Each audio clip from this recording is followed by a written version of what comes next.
कदा वा कैलासे कनकमणिसौधे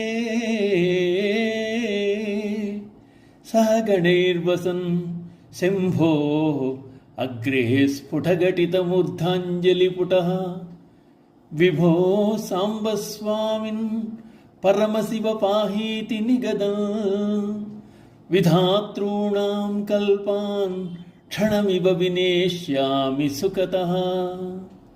శివ నివాస స్థానమైన కైలాసమునందు స్వర్ణరత్నమయ భవనమునందు ప్రమథ గణములతో కూడిన శివుని ఎదుట ఉన్నవాడనై స్ఫుటముగా కూర్చబడిన శిరస్సునందు అంజలి బంధము కలవాడనగుచు ప్రభు స్వామి పరమశివ పాహి పాహి అని పలుకుచు అట్టి ఆనందానుభూతి వలన కలిగిన సంతోషంతో బ్రహ్మకల్పములను క్షణమాత్రముగా ఎన్నడు గడుపుతున్నావు కదా.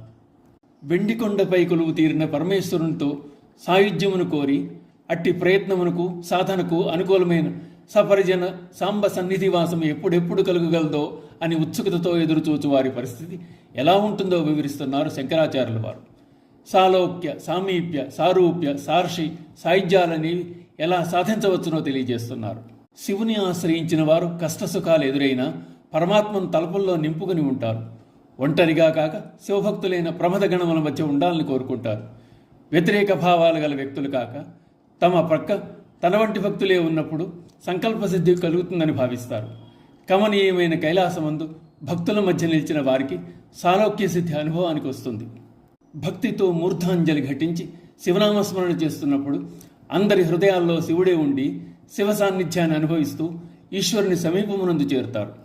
సాలోక్య సామీప్యాలు చేకూరిన శివుని భక్తులు శివరూపాన్ని సంతరించుకుంటారు, శివుని పోలి ఉంటారు. అట్టి వారికి సాధన ద్వారా ఈశ్వర శక్తులు ప్రాప్తమవుతాయి. శివనామస్మరణతో పరమేశ్వరునికి చేరువై చివరకు అభేద స్థితిలో ఆనందానుభవాన్ని ఆస్వాదిస్తారు. అట్టి ఆనందం పరమాత్మతో సాయుధ్యాన్ని తలపిస్తుంది. బాహ్య ప్రపంచాన్ని మరిచి బ్రహ్మకల్పాదులను కూడా అధిగమించి ఆనందంతో పరవశ స్థితిలో ఉండిపోతారు. ఇంతకు మించి జీవి తరించడానికి ఏముంటుంది? ఇట్టి ఆనందాన్ని ఇహలోకంలోనే పొందవచ్చు అని చెప్తున్నారు శంకరాచార్యులు. అటువంటి తలుపుల వలన కలిగిన ఆనందం ఎప్పటికైనా నిజమవుతుంది. కాకపోతే నిర్మలమైన భక్తితో ఓపికతో నిరీక్షించాలి. ఓం నమః శివాయ.